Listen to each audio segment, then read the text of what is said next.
Hi, this is Dr. Faith Elliott Rossing with Queen Anne's County Department of Community Affairs, and we're putting a little twist today on the Fireside Chat.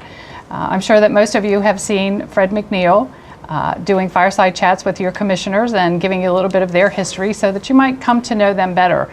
And all of a sudden we thought, well, since we've been tasked with creating more content for the Queen Anne's County citizens to see local content on the TV station, that really we should put together some different kinds of shows and then have a host. And to that end, we have brought on board Mr. Fred McNeil. And so as a part of this process, what we really want to do is introduce you to Fred McNeil, even though he's been out there before now. So, welcome. Faith, thank you for having me. It's great to be working with you. It's not really welcome to Queen Anne's County. How long have you been here? It'll be almost 40 years. Since you've been Since we've been lived in the county, yes. We moved here and we fell in love with it, and you know what? Now we're here 40 years later. You can't get rid of us. Oh, no. A lot of people would like to, but you can't. You're almost from here if you've been here for 40 Still years. Still a chicken necker, they tell me. Exactly. That's probably always the case. And that's okay. Okay, so you usually start out your Fireside Chats and go, okay, so tell me, where were you born? And, you know, give me a little bit of your background. So let's do that. We'll do the resume 101, okay? Right. Born in Washington, D.C., old Doctor's Hospital, which was immediately destroyed, my mother tells me, within weeks. Immediately following your birth. They got rid of it, yes. Born and raised in Washington, D.C. Then we moved to Montgomery County I grew up about 400 yards from the D.C. line, right in northwest D.C. Went through the Montgomery County school system, which is one of the best in the state, but at that time was just fantastic. Post-Sputnik Revolution, so all the money was going into education. Left high school, graduated Walt Whitman High School, during the Vietnam War, spent 18 months in Korea, 12 months in Vietnam, came back under the GI Bill, went to the University of Maryland. And came back to Maryland. Came back to Maryland. Once you put your foot in the Chesapeake, you ain't leaving. So I'm back, and they're not going to get rid of me. After University of Maryland, I decided, hey, I had R&R in Australia, and I said, let's go back there and work. Right, and there's a story in Australia. You didn't come back by yourself, did you? No, it's a good story. Went to Australia, taught for 2 years, had met Elaine previously in the United States. She's my wife now for 40-some years, and my first son, Ted, who works with you now, was born there. So I came back with 2 years work experience, a couple dollars in the pocket, and a wife and a child. So it was a very good trip. It sounds like it. Sounds like it was worthwhile. Now, that's not the end of the family, though. Don't you have 2 more children? We kept on going. And we went down to Radford, Virginia, where I was coaching, and Elaine and I got master's degrees, came back, and then we had Bridget, our middle child, who teaches down in Talbot County. All right. And it sounds like education runs in the family somewhat. It's a much maligned group, but we are educators. Whether we're good or they are good, I'm not sure what I am. But yeah, and then Ben came along, and then I actually came to the shore. I was director of counseling and student services at Chesapeake College. And then, you know what, that was a 12-month-a-year job. Faith, I'm basically a lazy man. I'm not going to lie to you. So you went back into the public school system? You know, I really liked teaching, and I went back into teaching and had a delightful career. I think we missed something. Let's go back there. Ted works here. Ted's here. Bridget Talbot County. And where Ben teaches where I taught. He's at Kent Island Elementary. So we've got my wife, my daughter, one of my sons, a daughter-in-law, a son-in-law. Wow. So it's hard for somebody to have somebody in the Queen Anne's County School District or locally and not that you haven't taught. And maybe you can blame the blight on American education on the McNeils. I doubt that very seriously. I doubt that. So then what happened? And then almost 35, 40 years being a teacher, a vice principal, ran the alternative school. Bernie Sadusky. Then you do an ombudsman. Well, that was probably the best. I hate to say it, teaching was the best thing I ever did. But the best job I ever had, I think, was ombudsman.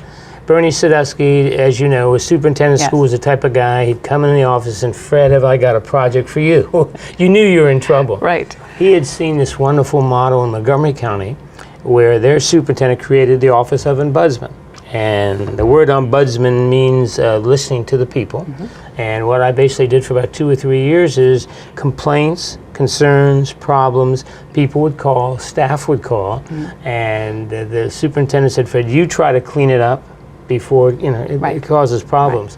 And the biggest thing we found, Faith, is the same thing you find. If you put people in the right channel of communications and get in the chain of command, 99% of the problems are solved. And that's basically what the Department of Community Affairs is now. It's really the umbrella of QAC TV, public information, and tourism. So we are one of the points where people can stop and reach out to us with issues that they And you have. can listen to them, which is just as important. Right? Exactly. So you're here now with us, and we're happy about that. Well, thank you. So tell me, though, one of the things in developing the programs for the future, you've got some ideas. So let's share the ideas and let the people know where they're going to be able to see you, and if they see you, don't be afraid. No, walk up. With George Harvey, the station director, and his wonderful crew, we've started Stage 1. Okay. Now, Stage 1 on Mondays, we now filming a show called Queen Anne's County Up Close. And it's a great thing, and the commissioners requested this. And what this is, we go to different departments, meet different department heads and different staff, and we basically say, you have a chance to share with the public what you do and how you can make their lives easier. We started off with the library systems, had a wonderful tour of the Centerville Free Library, and then we're going to do the Ken Island Library, then we're going to transfer stations, and then over the next months and years, we're going to cover as many, if not all, the departments. And it's a real kind of simple thing. Hey, here's when we're open. Here's what we do. Here's how you contact us. All right.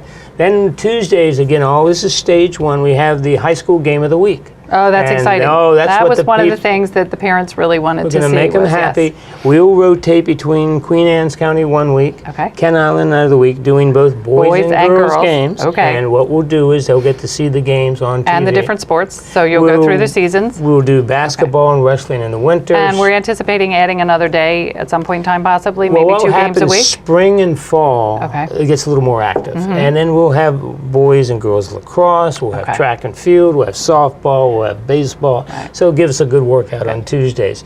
Wednesdays, we do what we've been doing, something called Fireside Chat. Kind of like what we're doing now? What we're doing now, we put the hand in the fire, and we get local elected officials. Speaking of Bernie Sadusky, he's on your calendar, Bernie's isn't he? coming next week. Yes, we'll have Bernie to talk about community colleges. Very good. And then Thursdays is turning out to be what's my favorite show. We have a show called Speaking Up.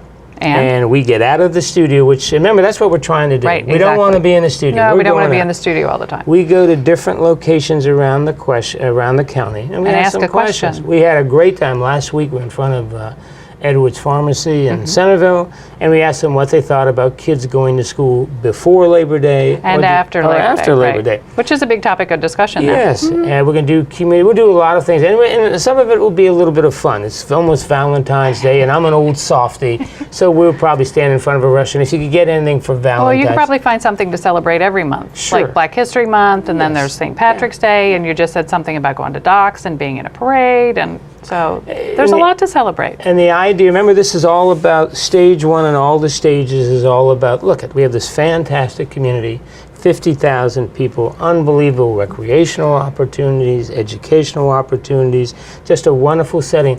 Let's get out there and brag about it. And then we do have some large events coming up too that we'll make sure that you're a part of, and being out there with the community and sensing their reaction, because we've got the Fireball Run. So we're excited about that. If anybody's interested, it's fireballrun.com. Queen Anne's County is the second stop in that tour. So I'm sure you'll play a role in that, because that'll be a big deal when they're here in town. And then we're also hosting the second year of the 10K across the bay in November. Well, the nice thing about Queen Anne's County, as you know, and most of the public knows, there's always something interesting going on. From 1 year old to 99. So we want to be there. And like you said earlier, we want to encourage people, hey, come up. Hey, say, Fred, have I got an idea for you? Exactly. And we'll do the best we can.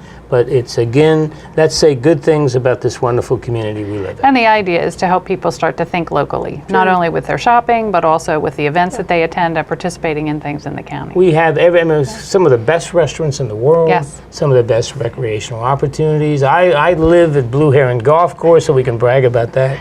So there's a lot of good things we can show. Well, we certainly are excited to have you on board. So welcome as Queen Anne's County's TV host. Great. And we appreciate it. And thank you for having me. Thank you. Appreciate it. Take care. Okay.